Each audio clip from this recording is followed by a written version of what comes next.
Berikut adalah 5 hal yang menyebabkan hipertensi di usia muda. Yang pertama adalah pola makan tidak sehat, seperti mengkonsumsi makanan tinggi natrium atau tinggi garam, kemudian konsumsi lemak jenuh, dan juga mengkonsumsi makanan-makanan olahan, itu akan menyebabkan risiko tekanan darah tinggi akan lebih besar pada usia muda. Selain itu, yang kedua adalah kurangnya aktivitas fisik. Kurangnya aktivitas fisik akan menyebabkan seseorang akan mudah terjadi obesitas, sehingga menyebabkan kerja jantung akan semakin berat dan mencetuskan hipertensi. Juga kondisi yang ketiga adalah kondisi stres yang berlebihan, terutama pada kondisi seperti kurang istirahat, kemudian juga tekanan pekerjaan, juga akan menyebabkan ketidakseimbangan hormonal yang akan mempengaruhi tekanan darah. Kemudian juga yang keempat adalah faktor genetik. Genetik terutama dari orang tua atau ayah dan ibu yang memiliki hipertensi juga akan menyebabkan kecenderungan anak untuk mengalami hipertensi menjadi lebih tinggi. Dan yang terakhir adalah kebiasaan merokok dan mengkonsumsi alkohol. Rokok dan alkohol merupakan suatu zat yang akan menyebabkan gangguan pada pembuluh darah sehingga akan menyebabkan kondisi hipertensi terutama pada usia muda. Baik pemirsa, kembali lagi bersama kami di Bincang Sehati. Kita akan bahas topik utama kita tentang hipertensi. Dan bagi pemirsa di rumah yang mungkin punya pertanyaan terkait tema kita hari ini, boleh menelpon kami di 0212903264 atau DM ke Instagram kami di @bincangsehati.tv. Kita lanjut lagi bersama dengan dokter kita hari ini, Dr. Rodri Mikael L. Tobing, SPPD, spesialis penyakit dalam dari Rumah Sakit Murni Teguh Pejaten. Oke, kita bicara hipertensi, ini kayaknya salah satu penyakit yang famous ya di Indonesia ya dok ya? Iya, betul. Banyak sekali yang mengalami hipertensi, kayaknya di usia 40 ke atas tuh udah mulai absen ya siapa saja orang yang punya hipertensi. Tapi kalau boleh kita kenalan, hipertensi ini sebenarnya kondisi seperti apa sih dok pada tubuh? Iya, jadi hipertensi ini adalah suatu kondisi di mana tekanan darah itu naik di atas ambang normalnya. Oke. Jadi ambang normal tekanan darah itu adalah 120/80 mm raksa. Nah, kalau pedoman kita yang terbaru, antara tekanan darah 120 sampai 129 itu namanya elevated atau kenaikan. Nah, di atas 130 itu sudah dikatakan hipertensi derajat 1 atau stage 1.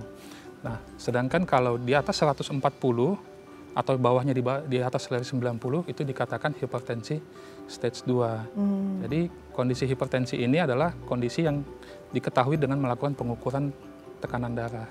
Oke, sebelum masuk cara pengukuran yang tepat dan ideal ya, ini dari laki-laki dan gender perempuan gitu, apakah ada perbedaan nggak dok untuk batas atas dan batas bawah? Secara umum tidak ada perbedaan, Oke. sama saja pada laki-laki dan perempuan. Jadi laki-laki perempuan tidak dipengaruhi oleh batasannya ya gitu ya, sama saja ya, ini berlaku umum begitu. Dari usia?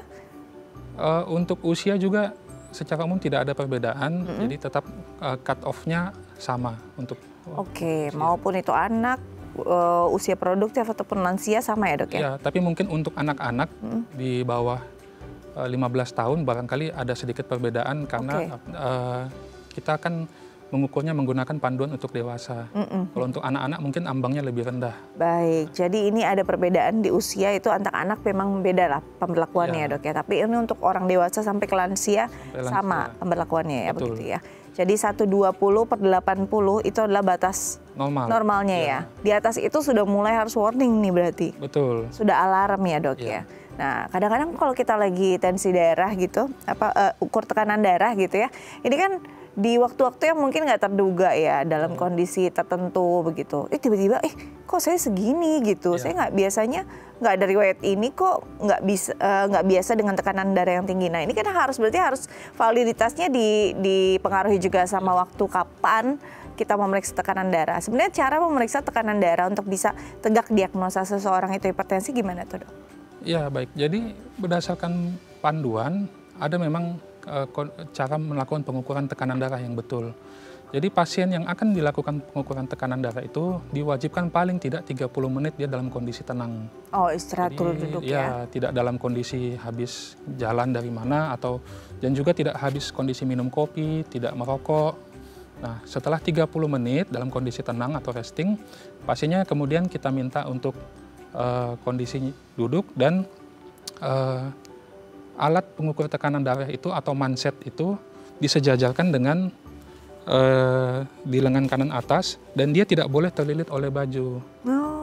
Jadi kondisi ini kan memang kadang kita suka di praktek klinik itu kadang pasiennya baru datang belum istirahat langsung diukur tinggi, ternyata pasiennya masih mungkin detak jantungnya masih tinggi gitu. Kemudian juga pada saat pengukuran itu pasien harus tenang dan dalam kondisi duduk dan kaki tidak boleh bersilang. Ya, jadi seperti itu. Jadi nggak boleh begini ya dok ya? Iya. Oke, jadi benar-benar harus begini posisinya. Betul. Dan itu bisa diulang sampai 2 kali untuk mendapatkan hasil yang lebih akurat.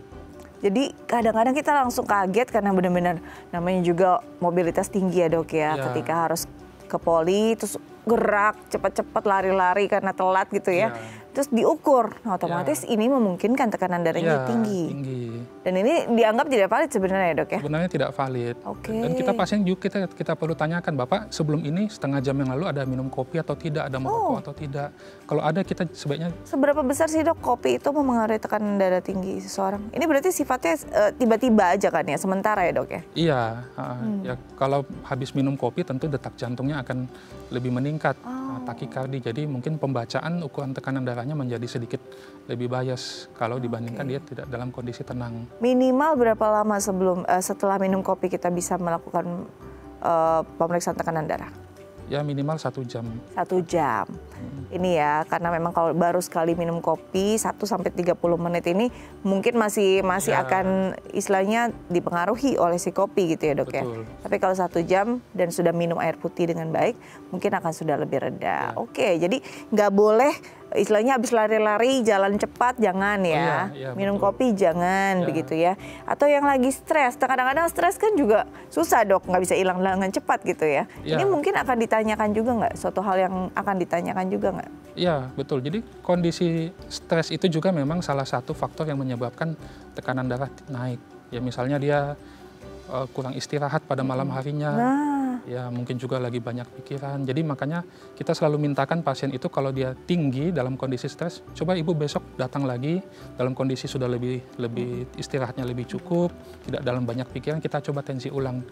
Dan memang dalam praktik klinik memang kita sering jumpai seperti itu. Pada saat diulang tensinya sudah normal, jadi mungkin dia bukan hipertensi. Jadi bukan hipertensi ya. Jadi paling tidak untuk bisa tegak diagnosa, diulang dalam kondisi sangat tenang dan memang istilahnya ideal.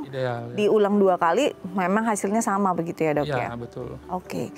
Nah dok, kan sering sekali ya kita punya juga alat tersebut di rumah gitu kan, walaupun tidak secanggih yang ada di rumah sakit ya, alat yang simple dan portable. Nah ini sebenarnya cukup akurat gak sih untuk kita gunakan? Kadang-kadang soalnya kita pakai di rumah kayaknya fine-fine aja, tiba-tiba pas dicek di rumah sakit kok beda gitu. Ya, jadi untuk alat pengukuran tekanan darah itu kalau yang zaman dulu kan masih menggunakan tensimeter yang besar itu, yang ada raksanya. Tapi sekarang itu sudah tidak digunakan lagi, ada yang otomatis. Yang otomatis itu boleh digunakan sepanjang cara pengukurannya tepat. Ya, jadi diukur dalam keadaan tenang, kemudian pasiennya tidak dalam kondisi terlilit baju. Nah, jadi kalau misalnya mau diukur ya bajunya digulung dulu, di rumah boleh dilakukan. Seringkali memang kadang di rumah kan mengukur sendiri, mungkin dalam keadaan lagi sibuk aktivitas, sambil terlilit baju ya seolah-olah tinggi tensinya, padahal kita cek di klinik ya mungkin normal atau sebaliknya. Gitu. Jadi alat pengukur tensi darah yang otomatis itu boleh digunakan, dan itu memang kita anjurkan. Itu bisa dipakai untuk memantau tekanan darah harian pasien. Sebaiknya di pagi atau di malam hari sih dok kalau untuk kita mengecek tekanan darah? Ya kita bisa cek di pagi hari, jadi sebelum aktivitas, jadi pada saat kondisi lagi memang tenang, dan kita cek lagi di sore hari boleh. Karena pada saat sore hari itu kita kan sedang habis aktivitas, jadi mungkin pengaruh hormonalnya juga lagi tinggi, kortisol dan sebagainya, jadi kita bisa lihat. Dan itu juga bisa kita gunakan untuk kalau misalnya sedang dalam pengobatan hipertensi, kita bisa pantau efek obatnya. Jadi misalnya pagi bagus, tensi malam ternyata cenderung naik. Itu bisa jadi nanti kita laporkan ke dokternya. Gitu. Dok, saya tensinya kalau sore ternyata lebih tinggi dok. Ya, seperti itu. Karena ini bisa jadi satu kekhasan tertentu begitu ya dok ya? Iya, betul. Dan perlu di-report istilahnya, nggak bisa didiamkan saja. Oke, dok siapa saja sih orang yang punya faktor lebih tinggi terkena hipertensi? Apakah orang selalu bilang, oh kayaknya kalau dari ayah atau ibu ya pasti ayah lebih potensial gitu ya, laki-laki lebih potensial. Apakah itu benar dok? Atau sebenarnya sekarang sudah sangat bias sekali perempuan atau laki-laki? Ya, jadi untuk hipertensi ini sebetulnya faktornya itu bisa kita bagi dua. Ada faktor yang bisa dimodifikasi, ada yang tidak bisa dimodifikasi. Yang dimodifikasi ini seperti apa? Contoh usia. Usia itu kan di atas 40 tahun memang lebih rentan ya. Yang kedua dia punya bakat genetik. Turunan bisa dari ayah atau dari ibu. Atau misalnya pada keluarga sekandung tingkat pertama yang punya penyakit hipertensi atau penyakit metabolik lainnya. Nah yang lain daripada itu yang bisa dimodifikasi misalnya kegemukan, obesitas itu dia risiko hipertensinya tentu lebih tinggi. Kemudian pasien yang juga aktivitas jasmaninya atau olahraganya sangat kurang itu juga bisa. Kemudian juga pola makan yang tinggi, karbohidratnya mungkin ya tidak terjaga, itu lebih tinggi risikonya untuk hipertensi. Orang yang juga stresnya tinggi termasuk salah satu faktor risiko. Jadi misalnya dia kurang istirahat, banyak pikiran ya, tentu secara tidak langsung akan menyebabkan dia gampang mengalami hipertensi. Oke, jadi ada memang faktor-faktor yang bisa diubah dan tidak diubah. Betul. Gitu ya. Kalau yang bisa diubah ya memang hal-hal yang sifatnya pola hidup lah. Sebenarnya kita bisa atur ya dok. Betul. Ya. Tapi kalau yang usia kan nggak mungkin ubah usia, gender nggak bisa diubah, genetik juga nggak mungkin diubah. Jadi memang lebih berisiko dan ini harus lebih aware. Betul. Untuk bisa mengubahnya agar menjadi istilahnya kualitas hidupnya lebih baik walaupun sudah ada faktor-faktor yang lebih potensial. Nah dok, kalau kita bicara tentang hipertensi yang genetik, nah kalau genetik ini akan lebih lebih mudah nggak atau lebih mula nggak dia datangnya?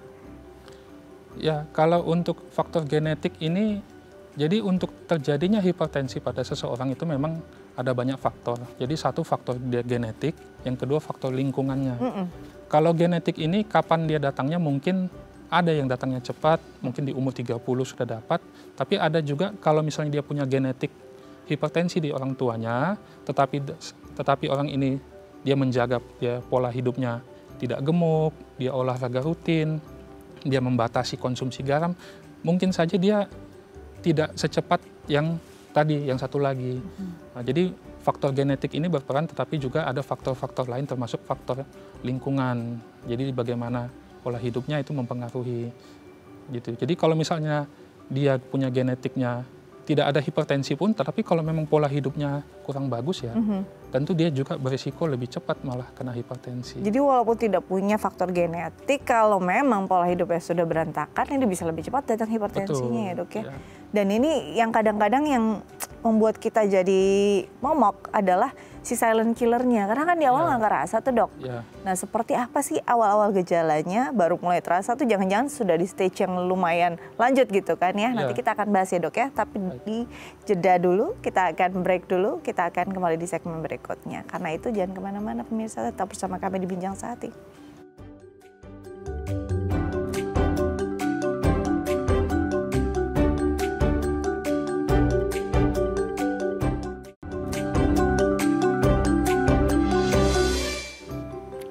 Baik pemirsa, kembali lagi bersama kami di Bincang Sehati. Kita masih bahas tema utama kita tentang hipertensi, dan bagi pemirsa di rumah yang mungkin punya pertanyaan terkait tema kita hari ini, boleh menelpon kami di 021-290-32644 atau DM ke Instagram kami di @bincang_sehati.tv.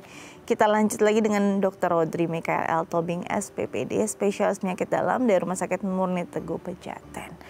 Oke, tadi kalau kita bicara di segmen sebelumnya dok ya, bahwa hipertensi ini seperti silent killer. Di awal-awal nggak kerasa gitu kan. Betul. Ada nggak sih gejala-gejala yang khas dari hipertensi? Orang selalu mengaitkannya dengan sakit kepala soalnya. Nah ini gimana dok? Ya baik, jadi untuk hipertensi ini sebetulnya memang tidak ada gejalanya, terutama di awal-awal. Ya, dia hanya akan menimbulkan gejala kalau hipertensinya itu sudah lama, kemudian menyebabkan gangguan pada organ. Ya, gangguan organ itu apa saja misalnya? Misalnya pembengkakan jantung, misalnya juga gejala-gejala seperti serangan stroke, ya. Tapi itu kan kalau sudah timbul gejala itu berarti kemungkinan sudah terjadi kerusakan organ. Kalau gejala pembengkakan jantung itu misalnya seperti gampang lelah, kemudian sesak napas, kemudian kalau gejala stroke itu ya seperti ada kelemahan anggota gerak sebelah, ya. Nah, kalau awal-awal memang tidak ada gejala, makanya disebut dia sebagai silent disease, silent killer. Nah, kadang-kadang memang di dalam klinik itu kita jumpai orang itu atau pasien tuh mengeluh, dok saya sakit tengkuknya sakit, lehernya sakit. Ternyata pada saat diukur tekanan darah tinggi. Nah, apakah tekanan darah tingginya menyebabkan sakit tengkuk? Jadi sebetulnya kondisi sakit tengkuk itu mungkin bisa disebabkan oleh banyak faktor. Misalnya tadi sudah kita sebutkan bahwa orang yang yang mudah terkena hipertensi itu jika dia obes, jika dia tidak aktivitas fisiknya kurang, ya. Jadi ya kalau kondisi seperti ini kan memang sering bikin pegal-pegal, sering bikin otot sakit. Nah, pada saat dia diperiksa, tekanan darahnya didapati mungkin tinggi. Ya, tapi belum tentu sebetulnya sakit tengkuk itu menyebabkan hipertensi. Hipertensi itu menyebabkan gejala sakit pada leher atau sakit kepala. Karena kebanyakan malah dalam praktik klinik kita jumpai ada orang yang tensinya sampai 180, 200. Dia tidak ada keluhan sama sekali.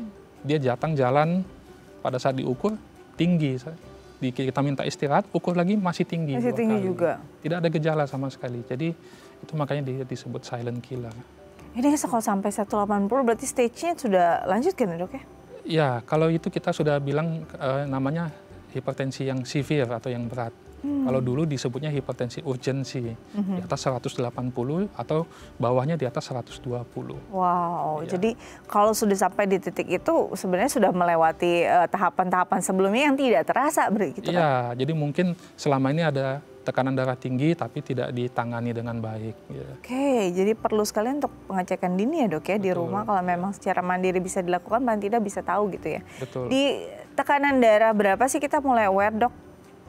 Kan kadang-kadang suka kayak nggak punya kok selama ini saya tekanan normal-normal, tapi kadang-kadang mungkin di 130 gitu kan. Nah, ini apakah sudah mulai aware ketika diulang beberapa kali kok naik gitu ya di posisi yang sama, tapi masih di angka 130? Ya, jadi kita perlu lebih aware kalau dia di angka 130. Dan aware itu kita mesti lebih aware lagi kalau misalnya kita punya faktor risiko tadi. Misalnya gemuk, obesitas, kemudian juga jarang olahraga, jarang aktivitas, atau usianya di atas 40, atau misalnya punya turunan keluarga yang hipertensi. Ya, jadi kalau sudah kita cek beberapa kali masih tinggi juga di atas 130, ya sebaiknya memang kita lebih disarankan konsultasi untuk pengobatan lebih lanjut. Oke, jadi kalau sudah terlihat arahnya ke sana ya, ini juga perlu diperhatikan ya, dok ya. Betul. Jangan sampai menunggu entar deh masih 130, nggak ada kayak gitu ya, dok ya. Karena kerusakannya terus berjalan yang pasti. Berjalan, ya. Dok, kalau kita bicara tentang hipertensi, ini juga dikaitkan juga pasti dengan apa yang dikonsumsi. Ya. Apa aja sih makanan-makanan yang bisa menyebabkan seseorang hipertensi? Ada yang do and don'ts-nya nggak untuk makanan ini? Ya, baik. Jadi kalau untuk makanan ini memang salah satu faktor untuk mencetuskan tekanan darah tinggi, ya. Jadi terutama konsumsi natrium atau garam yang tinggi, ya. Jadi untuk di panduan sekarang memang dianjurkan konsumsi garam itu atau natrium itu di bawah 2.300 mg. Oke. Itu kalau disetarakan mungkin setara 1 sendok teh. 1 sendok teh saja. 1 teaspoon per day, ya. Dan pada orang yang hipertensi itu memang dianjurkan kalau bisa di bawah 1.500. Jadi kurang lebih setengah sendok teh garam per hari. Nah, cuman kan untuk garam ini kan sebetulnya tidak hanya dalam makanan saja. Iya. Kita kadang mungkin makan cemilan, makan roti, itu kan juga ada garamnya di dalamnya. Betul. Ya.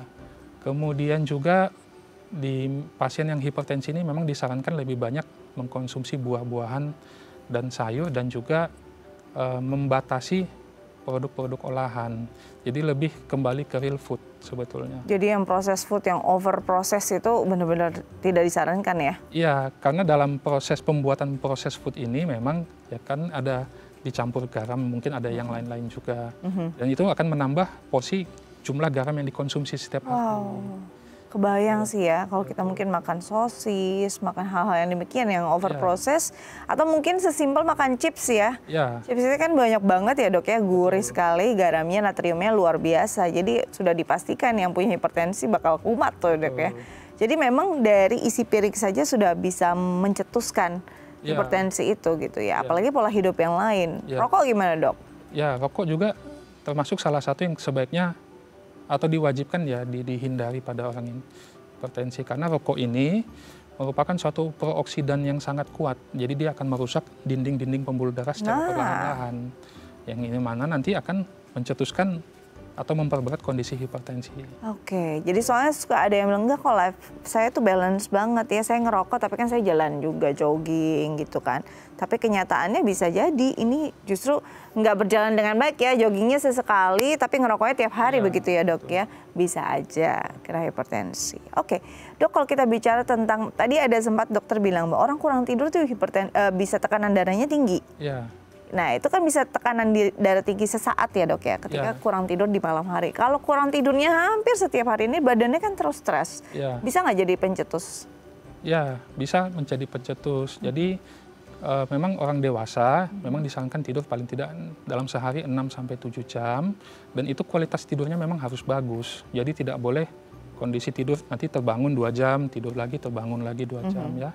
Nah, kalau misalnya dia dalam jangka waktu lama tidurnya tidak berkualitas, ya bisa nanti hormon-hormon seperti kortisol, kemudian adrenalin itu akan naik. Dan itu hormon yang nanti akan menyebabkan stres pada badan, termasuk gejalanya nanti tekanan darah akan naik. Ya, jadi memang ya salah satunya orang itu harus tidurnya cukup dan berkualitas. Itu ya, jadi kalau memang tidurnya tiap hari ini udah kayak kalong ya dok ya. Tidurnya diganti di pagi hari kadang-kadang dengan waktu yang juga tidak cukup gitu ya. Dan berjalan bertahun-tahun ini bisa menyebabkan hipertensinya tambah buruk gitu ya. Yang tadi nggak punya potensi jadi potensial.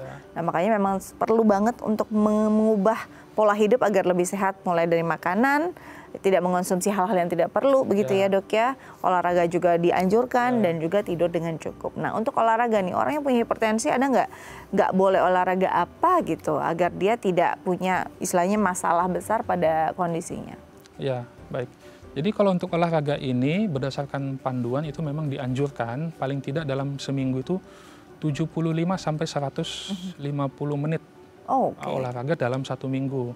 Nah, olahraga apa yang bisa dilakukan? Ya bisa olahraga kardio seperti exercise lari, atau misalnya jalan, atau berenang, dan lain sebagainya. Dengan target heart rate-nya itu bisa 60-60% maksimal heart rate. Jadi detak jantungnya itu tercapai yang optimal untuk seusia dia. Nah, bagaimana dengan olahraga lain dok? Misalnya seperti angkat beban, seperti olahraga, ya mungkin sekarang padel atau apa ya. Ya mungkin kalau dia hipertensinya tidak berat, misalnya dia tidak sampai 180 tensinya, ya mungkin silahkan saja boleh. Tapi kalau dia punya hipertensinya berat sekali, 180, kita takut kalau dia olahraga berat nanti terjadi sesuatu yang tidak diinginkan, ya mungkin better konsultasi dulu dengan dokter. Baik, jadi better memang pengobatan dijalani dulu begitu ya, baru bisa melakukan aktivitas seperti orang normal lainnya gitu ya. Nanti kita lanjut lagi tentang pengobatannya seperti apa, karena ini kan banyak yang males minum obat atau nggak konsisten karena memang obatnya jangka panjang gitu ya dok ya. Nanti kita akan bahas, tapi usai jeda. Pemirsa jangan kemana-mana, tetap bersama kami di Bincang Sehati.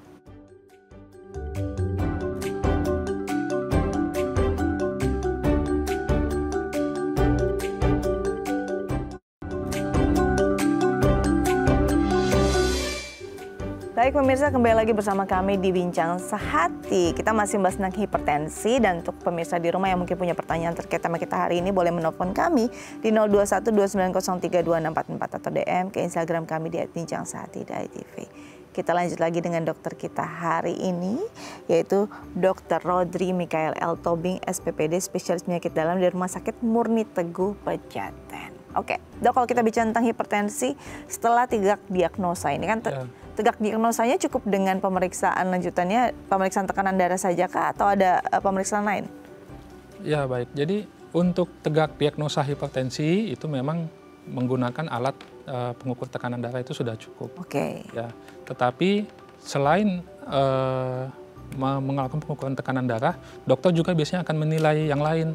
Apakah dia punya penyakit komorbid seperti diabetes, mungkin periksa gula darahnya, mungkin dia punya kolesterol tinggi, mungkin dicek juga kolesterol, fungsi ginjal dan sebagainya. Nah, kemudian untuk pengobatannya nanti bergantung kepada apakah dia punya penyakit yang lain juga atau komorbid yang lain seperti itu. Jadi memang ketika sudah tegak diagnosa, walaupun perlu hanya istilahnya alat pengukur tekanan darah, tapi akan dilihat lagi nih ya dok ya, faktor-faktor lainnya ya dok. Betul, ya. Karena mungkin akan mempengaruhi pengobatannya juga. Betul, ya. Oke. Jadi kalau misalnya dia hipertensi tapi dia juga punya diabetes misalnya, atau dia punya dislipidemia, kolesterol tinggi, ya tentu kita tangani juga. Tapi mungkin untuk pemilihan obatnya nanti akan sedikit lebih berbeda dengan kalau dia tidak punya komorbid yang lain. Nah, ini pentingnya karena kalau kadang-kadang kan kita self diagnose ya dok ya. Oke, kita punya alat pengukur tekanan darah. Toh yang dipakai cuma ini kok untuk tegak diagnosa hipertensi. Permasalahannya akan beda-beda gitu ya. Jangan sampai beli obat hipertensi sendiri, minum sendiri tanpa anjuran karena dosisnya juga perlu diperhitungkan begitu. Nah, kalau kita bicara tentang pengobatan, untuk orang yang memang hipertensi saja, apakah ada orang hipertensi saya biasanya udah temenan tuh ya dok ya? Ada hipertensi pasti temenan lagi, ada asam urat lah, ada diabetes gitu ya. Tapi untuk pengobatannya berapa lama sih dok? Apakah seumur hidup? Karena orang pada males untuk saya nggak mau nanti minum obat kan seumur hidup gitu. Ya, baik. Terima kasih. Jadi kalau sudah tegak hipertensi, biasanya pasien itu kita bagi dalam 3 kelompok. Ada yang hipertensi saja, tapi dia tidak memiliki faktor risiko yang lain. Kemudian dia ada hipertensi, tapi dia juga kita melakukan perhitungan dia memiliki faktor risiko yang lain sehingga dia berisiko misalnya dalam 10 tahun ke depan sekian persen akan mengalami komplikasi.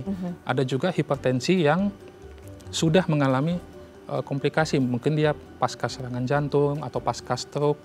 Nah, untuk kelompok yang pertama, yang pasien yang hipertensi saja tapi dia tidak punya faktor risiko yang lain dan dia juga tidak memiliki komorbid yang lain, biasanya kita coba dulu dengan perbaikan gaya hidup selama paling tidak 3-6 bulan. Mungkin tadinya dia obes, kita minta untuk turunkan berat badan. Yang tadinya dia merokok, kita minta stop dulu. Nanti sambil itu kita evaluasi. Kalau misalnya dia bisa dengan pola hidupnya diperbaiki, tekanan darahnya berangsur membaik, mungkin tidak perlu minum obat atau mungkin tidak perlu seterusnya minum obat.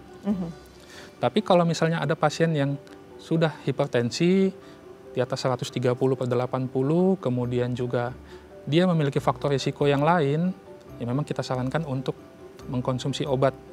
Mungkin untuk jangka panjang, karena untuk mencegah terjadi komplikasi di masa yang akan datang.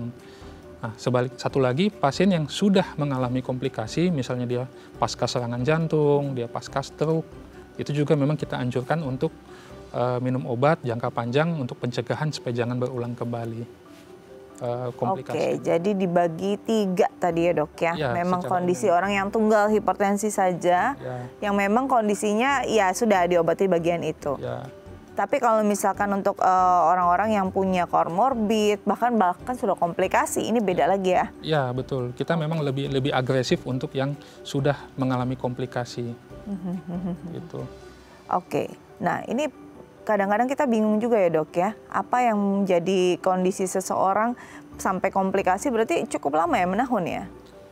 Iya, jadi komplikasi hipertensi itu bisa muncul kalau dia hipertensinya lama tidak ditangani dengan baik, atau bisa juga dia ada hipertensi tapi selain itu dia memiliki komorbid yang lain. Yang paling sering memang ya diabetes mellitus atau kalau orang bilang sakit kencing manis, sakit gula. Nah, kalau 2 kondisi ini ada, ditambah lagi mungkin dia perokok aktif, kemudian dia juga ya obes, ya itu memang risiko untuk munculnya komplikasi memang akan lebih besar dibanding yang tanpa komorbid yang tadi. Karena suatu hal yang sampai di titik perburukan ini pasti nggak mungkin sebentar ya dok ya? Betul. Selain kita yang buat sendiri juga bertahun-tahun. Iya. Oke, ini ada titipan pertanyaan dari pemirsa di rumah, Ibu Lani ya, di Kelapa Gading, Jakarta. Nah, beliau tadi malu untuk langsung online. Jadi nitip pertanyaannya adalah, beliau selama ini minum obat darah tinggi. Kita belum bisa cross check ya apa obatnya. Dan yang ditakutkan, ini pertanyaan kayaknya jutaan umat juga dok. Minum obat hipertensi kan setiap hari. Kalau minum obat terus ginjalnya rusak enggak? Gimana nih dok? Iya, baik. Jadi ini memang juga yang sering dikhawatirkan oleh pasien dalam kondisi kita di praktik di klinik, dok, saya tiap hari minum obat ditambah obat ini, apakah nanti ginjal saya tambah rusak? Nah, jadi perlu diperhatikan kalau misalnya hipertensinya tinggi, tidak ditangani dengan baik, itu lama-lama jangka panjang justru ginjalnya akan lebih cepat rusak. Justru ginjal yang rusak ya? Iya, betul. Kita bilangnya namanya penyakit ginjal kronik atau nefropati hipertensi. Nah, dengan dia mengkonsumsi obat, maka tekanan darahnya akan berangsur-angsur menuju normal, sehingga beban ginjal itu akan berkurang. Nah, itu yang akan menyebabkan penyakit ginjal kronik itu dia resikonya akan menjadi lebih rendah. Selain itu juga memang ya berdasarkan penelitian, banyak sekali obat-obat hipertensi itu justru memiliki efek protektif terhadap ginjal. Jadi tentunya kalau obat itu sudah diedarkan, maka pasti sudah melalui uji klinis yang panjang dan keamanannya pasti sudah terjamin. Gitu. Jadi kekhawatiran bahwa nanti saya minum obat jangka panjang hipertensi akan menyebabkan ginjal saya cepat rusak itu sebetulnya kurang tepat. Jadi justru jangan takut Ibu Lani di rumah ya. Ini justru ada beberapa obat-obatan yang punya istilahnya fungsi proteksi terhadap ginjal. Kalau tidak minum obat, ini malah ginjalnya yang istilahnya tinggal menunggu waktu kapan rusaknya begitu ya, dok ya.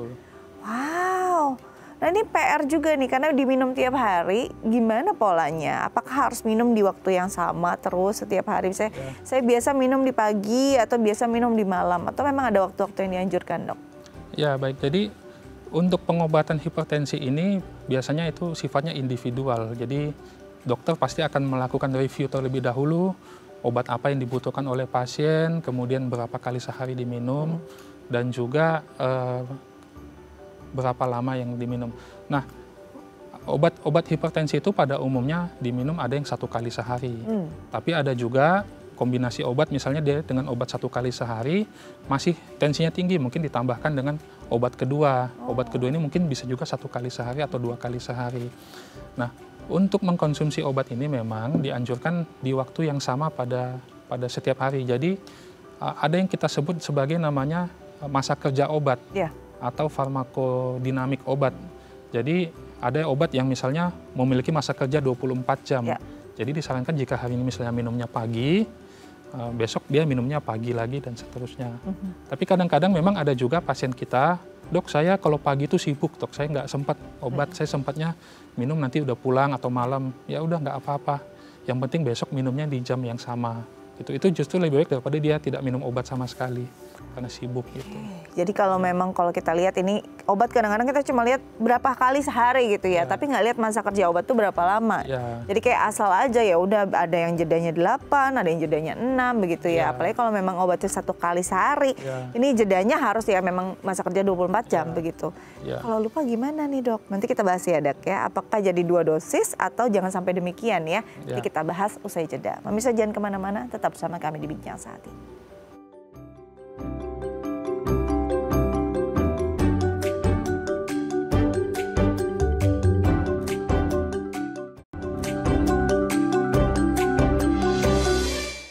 Baik pemirsa, kembali lagi bersama kami di Bincang Sehati. Kita masih bahas tentang hipertensi, dan bagi pemirsa di rumah yang mungkin punya pertanyaan terkait tema kita hari ini, boleh menelpon kami di 0212903264 atau DM ke Instagram kami di @bincang_sehati.tv. Kita lanjut lagi dengan dokter kita hari ini, Dr. Rodri Mikael L. Tobing SPPD, spesialis penyakit dalam dari Rumah Sakit Murni Teguh, Pejaten. Tadi kita berhenti pada pola minum obat ya, dok ya. Pola minum obat yang jangka kerja obatnya kadang-kadang kita nggak paham betul, akhirnya bolong-bolong. Nah, obat yang harian, ini apalagi mungkin karena kronik kan ya jangkanya panjang ya, dok ya, minum obat tiap hari. Kalau kita lagi penyakit akut kan sadar nih harus minum obat gitu. Kadang-kadang lupa, dok, apalagi obat hipertensi, aduh udah minum atau belum ya gitu. Nah, ketika lupa apa yang harus dilakukan? Ya, baik. Jadi kalau misalnya pertama memang dalam memberikan obat itu kita perlu mengedukasi terlebih dahulu pasiennya terkait dengan ketaatan minum obat itu yang pertama. Dan biasanya kita tanyakan, Bapak Ibu biasanya minumnya sempatnya di jam berapa atau pagi atau malam ya. Nah, bagaimana kalau lupa, dok? Nah, ini juga nanti tergantung jenis obatnya. Ada obat misalnya yang diminum sekali sehari, Ya kalau memang misalnya lupa paginya, besok paginya dia lupa, dia ingatnya siang nih, ya udah nggak apa-apa, minumnya siang. Tapi mungkin besok karena obatnya 24 jam, mungkin minumnya siang. Oh, jadi akan berubah berarti polanya? Betul, ya. Tapi kalau misalnya obatnya 2 kali sehari, misalnya dia pagi lupa, dia baru ingat sore ya, dia cukup minum dosis yang sore saja. Jadi tidak perlu didouble obatnya. Tapi besok paginya dia minum seperti biasa. Nah, tapi ada juga beberapa obat tensi yang memang, contoh misalnya ada namanya hidroklorotiazid. Itu obat memang diberikan lebih baik pada pagi hari karena dia menyebabkan buang air kecil jadi lebih banyak. Nah, misalnya dia pagi lupa, dia mau tidur malam, apakah saya minum malam? Ya sebaiknya karena itu obat bikin kencingnya banyak, kalau dia nanti minumnya malam kan jadi susah tidur ya. Better nanti besok pagi diminum dosis yang sama dengan dosis sebelumnya. Gitu. Jadi memang beda-beda individual, tapi secara umum memang kalau lupa, ya kalau tidak terlalu jauh jaraknya ya boleh diminum saja. Gitu. Tapi besok harinya dia disesuaikan lagi dengan jadwal minum sebelumnya. Nah ini kalau lupa jadi nggak minum, tapi kalau lupa akhirnya jadi keminum 2, apa yang jadi masalah dok? Saya kan kadang-kadang udah minum belum ya tadi pagi, karena aduh takut ada masalah, saya minum lagi aja deh di sore hari. Ini akan ada masalah nggak ketika seseorang minum 2 dosis obat hipertensi di hari yang sama? Ya baik, kalau misalnya minumnya 2 sekaligus, kalau sebenarnya tidak ada masalah ya, tetapi ada beberapa obat juga yang kalau diminum 2, itu malah efeknya jadi kurang baik. Misalnya ada obat namanya bisoprolol, itu obat tensi, ada yang sediaan 2,5 mg. Obat ini bekerja dengan cara menurunkan detak jantung. Jadi kalau dia minumnya double dosis, ya, dok? Mungkin sebagian orang akan merasa kok agak lemas, mungkin keliengan, mungkin detak jantungnya turunnya akan lebih rendah dibanding sebelumnya. Jadi memang ya ada obat-obat yang sebaiknya kalau 2 kali sehari, dosis pertamanya lupa, ya udah mungkin yang siangnya atau yang malamnya diminum seperti biasa saja. Tapi besok harinya minum seperti biasa 2 kali sehari. Ya. Ini PR luar biasa memang ya untuk orang yang punya minum obat jangka panjang, hampir seumur hidup gitu ya dok ya. Kalau lupa, ya itu jadi masalah klasik, tapi kalau tidak istilahnya diberesin dengan benar, ya akan jadi masalah serius kalau keseringan lupa ya dok ya. Berarti memang perlu dijadwalkan dengan baik ya dok ya? Ya, jadi pada umumnya memang kita di poliklinik selalu mengedukasi pasien, ibu obatnya jangan lupa diminum. Dan biasanya memang kita sebagai dokter itu selalu memilihkan pasien itu obat-obat yang tidak terlalu repot diminumnya. Kalau zaman dulu kan obat hipertensi itu ada yang sampai 3 kali sehari, captopril ya. Tapi dengan kemajuan zaman sampai sekarang ini banyak obat yang bisa 1 kali sehari diminum. Malah ada beberapa obat dia 1 pil kombinasi isinya 2 obat sekaligus. Obat yang jenis berbeda, jadi dia tidak perlu minum 2 pil sekali dalam sehari. Cukup minum 1, tapi dia sudah dapat efek 2 obat. Ini udah makin canggih lah ya dok ya, sudah makin praktis, jadi harusnya sudah terpola dengan baik. Ya. Betul. Dok, kalau kita bicara tentang obat jangka panjang, apakah akan istilahnya benar-benar seumur hidup nggak bisa putus dengan obat tersebut? Ya, baik. Jadi kita lihat lagi kembali pasiennya. Kalau pasiennya sudah mengalami komplikasi atau dia punya komorbid yang lain seperti diabetes, ya memang sebaiknya dianjurkan mungkin bisa sepanjang hidup minum konsumsi obatnya.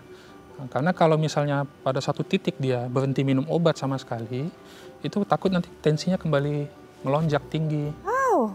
Jadi tensinya melonjak, ya itu nanti efek jangka panjang komplikasinya justru bisa terjadi. Ini sering banget terjadi mungkin ya dok ya. Orang ukur tensinya, istilahnya tekanan darahnya udah normal terus kok, udah boleh dong saya stop obat. Itu gimana dok? Ketika kita istilahnya secara mandiri, pokoknya tanpa arahan dokter, udah stop obat aja. Karena kan memang udah normal-normal aja nih, sudah terkontrol. Apa yang akan terjadi pada orang tersebut?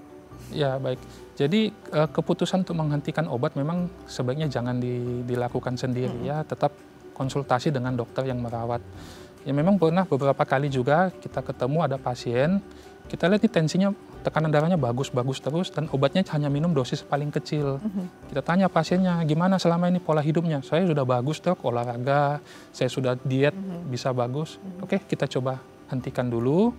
Ternyata dengan dihentikan juga tensinya bagus. Ya mungkin kita evaluasi mungkin tiap 2 bulan sekali, 3 bulan sekali. Tetapi kalau misalnya dihentikan sendiri tanpa pengawasan dokter, sedangkan pasien itu masih punya komorbid atau faktor risiko yang masih berjalan terus, dia mungkin masih obes dan punya diabetes, ya tentu itu kurang baik karena nanti komplikasinya akan berlangsung lebih cepat. Bisa akan lebih buruk dari kondisi sebelumnya kah? Ya, jadi bisa justru memperberat kondisi sebelumnya. Bisa lebih berat dari kondisi sebelumnya ya. Iya. Jadi jangan berani-berani Anda yang punya hipertensi, lalu Anda putus obat tanpa arahan dokter, ini kondisinya bisa lebih berat dari kondisi sebelumnya, begitu ya dok ya? Ya. Dan ini benar-benar akan istilahnya memengaruhi banyak organ, karena kalau kondisinya lebih berat kan organnya seperti ginjal atau organ-organnya akan banyak kerja berat juga dan mungkin ada kerusakan yang cukup krusial begitu ya dok ya? Jadi dalam pengobatan hipertensi ini kita sebagai dokter itu pasti akan melihat secara keseluruhan. Jadi tidak hanya melihat tekanan darah tapi juga melihat fungsi ginjal, fungsi jantung, bagaimana metaboliknya, gula darah dan sebagainya. Dan kalau semuanya bagus, ya tentu kita resikonya akan lebih rendah dibanding kalau misalnya sudah mulai ada tanda-tanda kerusakan ginjal, mungkin kreatininnya sudah mulai meningkat. Nah, pada kondisi seperti itu memang sebaiknya obat tetap diminum. Setuju, setuju. Jadi memang harus intinya komitmen untuk minum obat agar Anda bisa terkontrol hipertensinya. Thank you dok, sudah hadir di Bincang Sehati. Terima kasih. Semoga bisa menjadi istilahnya pegangan kita untuk menjaga kesehatan ya. Oke pemirsa, sekian Bincang Sehati hari ini. Jangan lupa unduh I+3W Anda. Saya Astia Dika pamit undur diri. Sampai jumpa.